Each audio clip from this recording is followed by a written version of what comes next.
Good morning.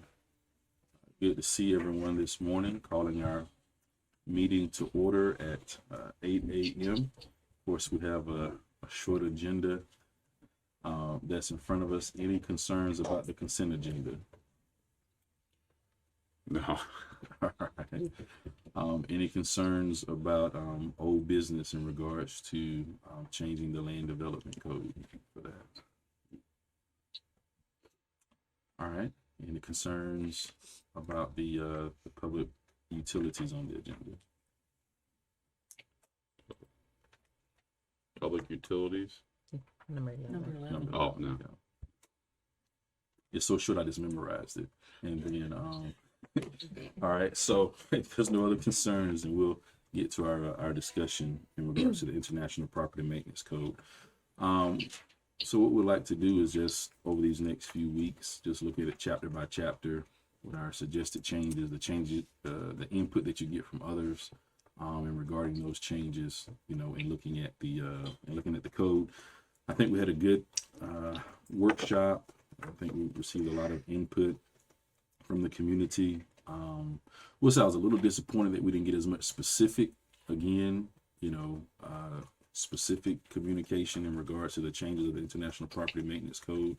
The generalizations were good, but specifically looking at particular items, within the code itself, because all of the code, may not be applicable, but all of it isn't necessarily, against what we're trying to do in the city of Lynn Haven as well. So some of it is needed for what we're trying to do and can certainly be adapted. So I think as Commissioner Ward mentioned, which is what we're trying to do, is create a framework in which we can work from. I think our staff did a good job of explaining, the difference between the property maintenance code versus the codes that we already have in place, which is basically there's a lack of enforcement, with the codes that sometimes we have in place. And so if only if we're saying 2% of the citizens may not necessarily fall within the medium of what we're trying to do with the codes, but if that's 95% of the calls that we're getting,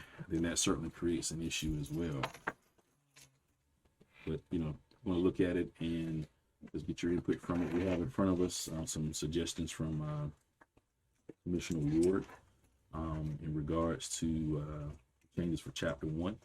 So, Commissioner Ward, if we'll go through your suggestions, and then if there's any other input as we go through these, then we'll go from there as well. Yep.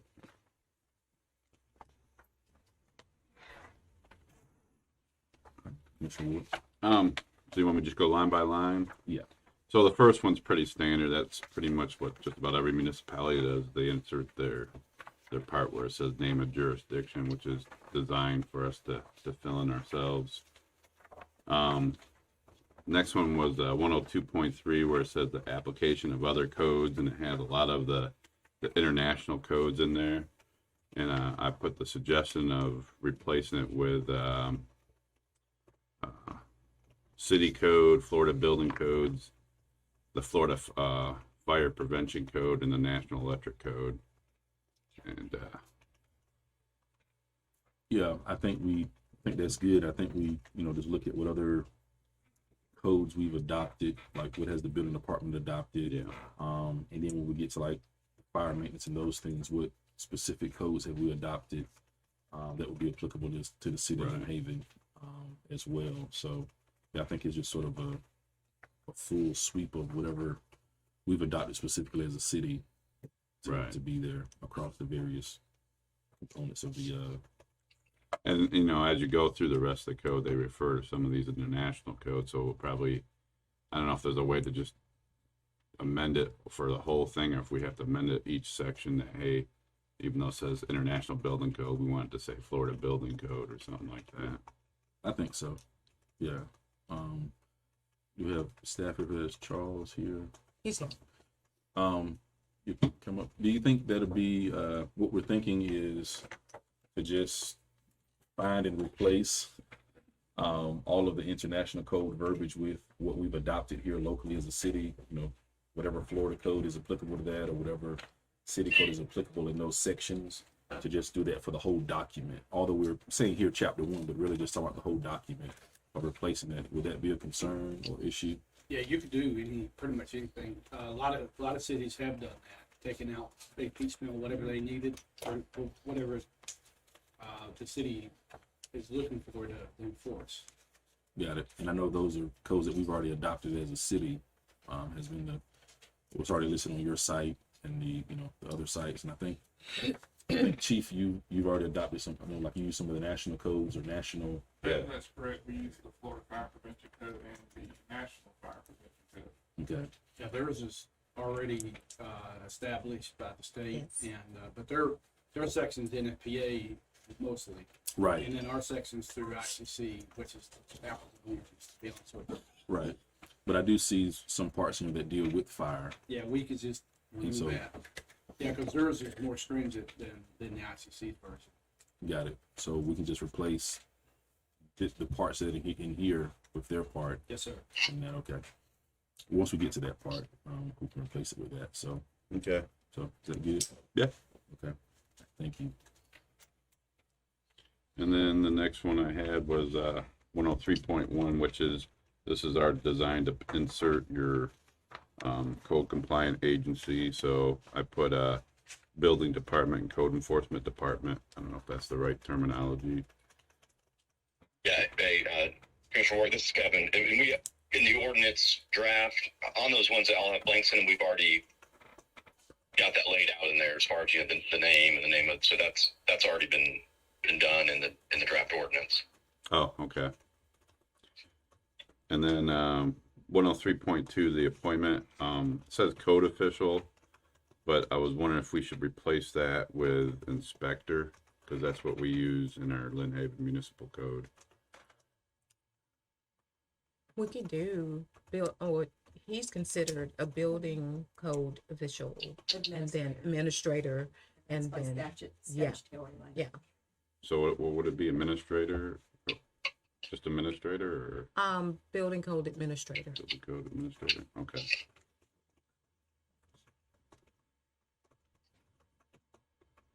And then, and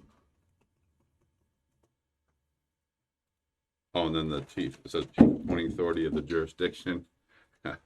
I put city manager because that's what it says in our code, I believe, right? It is. It So, does. and then 103.3 talks about deputies. I don't think we have that, so I put suggested to delete that. It's not on here, but 104.1 talks about fees. I know we had discussed about that with the fees of, Yes. they're in the ordinance, but I'd like to see them put online somewhere so that people can reference them. So they're in Muni Code, and every year we update those fees. They'll probably come to you somewhere around at the latter part of April, first part of May. And then once you adopt that ordinance, we send it out for it to be updated on Muni Code. So all the fees, excuse On me, Muni are Code. listed. Okay. They are listed there. Yeah. And then the refunds, which is 104.2, and then we discussed that we do have a refund policy in Yeah, place. we do. So should we keep this in here? I think Because- we do it to fit how we do the refund with ourselves here. Good. So we'll reword that refund policy. Because all this says is the code official is authorized to establish a refund policy. Yeah, and that's not quite the way it works. So we need to Yeah, change that. it would be under the city's policy. Okay. And then 105.3 is the right of entry, which I know is a big thing with residents. So I had made I guess I'm recommending to just delete it since we already have a section in our code 26.37 that discusses that. Yeah, and this is Kevin again. I mean, if you look at that, I mean, I know the citizens are upset about it, but if you read it, it doesn't give anybody the right to go into your home without permission. That's right. Unless you go, and it says basically you can request, Right. find the owner, request entry, and then if denied, then you've got to follow the provisions of law, which means you have to go get a warrant, Right. which is what we have anyway. So like, Right. I think it's kind of much ado about nothing. I mean, we're not violating anybody's constitutional rights. You still have to go get a warrant and have probable cause to go in. And so the reason you have these, I know we already have it in our code, but I think it's probably good to at least keep something in the property maintenance code just so it's consistent that, we have that right, with probable cause, with the warrant, just, following the law. Because what happens is, say there is a complaint in a situation, somebody turned a 2-bedroom house into, a 9-bedroom boarding house or something, and we get a complaint about it. We'll have to go to a judge and get a warrant, Right. and they'll want us to cite to, what gives you the right to go in there, and that's why we would cite to this section.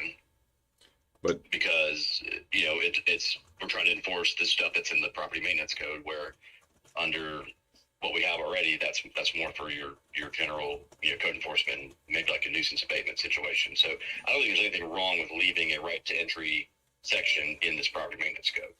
Could we leave, if we leave it in there, would we just, as Commissioner Warwick is saying, would we just say reference Lynn Haven Code in the section that we have as part of that right of entry, like changing the verbiage that's here, just making reference to what we already have in place so that citizens will know that this is something that's already on the books. We're not. Yeah, we can retool it, but I mean, and I just wanted to make clear to everybody that just because it's titled right to entry, that doesn't mean we're going in people's houses Right. without following the law and getting a warrant, I mean, or getting their permission. Give them their permission. I mean, reading the verbiage of it, it doesn't sounds like it's saying almost exactly the same thing that's in our current code. Right. Yeah, so we can just cross-reference those. Yeah. But I think we should. I wouldn't delete the whole section. I would keep a section in there on it, even if it's just referencing our other.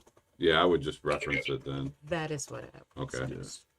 Because the verbiage isn't as probably direct as what's in our code. It's a little, Right. a little elusive. But Yeah. yeah, just reference our other code on that. What's the next one? 107.1. So I was re-looking at this last night, and this basically talks about the appeal process, because we don't have a board of appeals, do we? It's all through the magistrate. It's through the magistrate, but remember you did establish through Charles a building construction board, Right. which they do handle some appeals. They would Oh, they handle do? they would handle some appeals, but would it be on this side of the track? What I did see, I think, is that Panama City's commission became the appeals board. So they basically became, if we don't want to look at the, I'm just going to say construction board, and if we don't look at that board as the appeals board, then we could look at the commission being, the appeals board. Sort of like how with the CRA, if there was a, Because they're advisory, right? yeah. Yeah, and I think this will still be it's still a code enforcement tool, so it'll work just like a regular code enforcement citation where they'll appeal it to the magistrate. Okay. And if you look, Commissioner Warwick, I think at the end there's like I can't remember what it was, if it's appendix 2 or B that I think there's a whole section on the Board of Appeals that we did not adopt because you have to specifically sort of elect into that system that's at the back of the property maintenance code, and we did not do that. Because we want to keep it with our code enforcement system, do a citation, have them appeal it to the magistrate. Does it already spell it all out in our code, in our Lynn Haven code? Yeah. Yes. It's already Yes, on code, it'd be just like a code enforcement Yes. violation. That's all spelled out. And then you have a right to appeal, you have a right to due process, request a hearing, go to the magistrate. All that's already in our code. Yeah. So I'm wondering if we should do the same thing with this, like we did with the right of entry, is just refer it to our code. Yeah. We could. Okay. Yeah. That would be section, I guess, 107 and 108. Yeah. Okay. And then, You say 109, Pat? Where we're at. yeah, We have the same thing in our codes now, don't we? Mm-hmm. the violation part, Mhm. yeah. Yeah, we have a section that goes in quite detail on that. And, yeah, my suggestion was to, basically just reference it to, I believe it's just section 2-91 to section 2-94.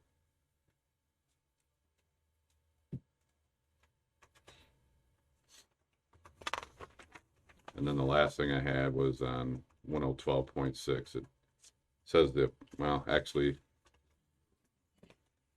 I put appeal, change appeals board to special magistrate, but I don't know if that's, I guess it could be or. I guess it would go back to the same magistrate issue. The magistrate is the appeals board. Right. So we would just place that with the magistrate. Okay. And that's all I had. All right. Thank you for your input. Has anyone received any additional input from citizens regarding property maintenance code?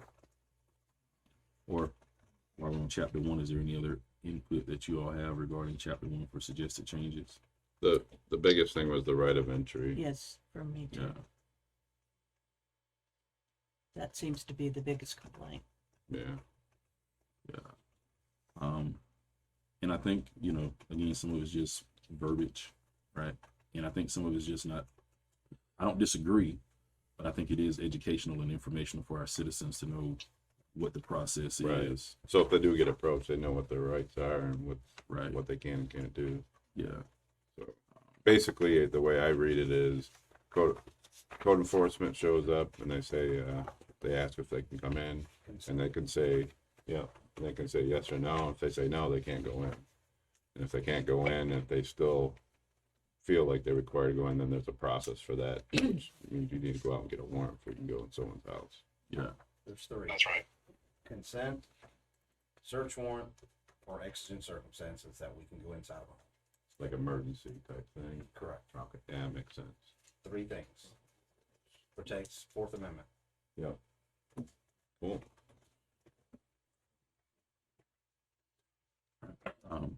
So right of entry, that's been addressed. Any other specifics that need to be addressed with chapter 1? All right. Anything from you, city manager? So would you like for this to be the setup going forward, every pre-meeting?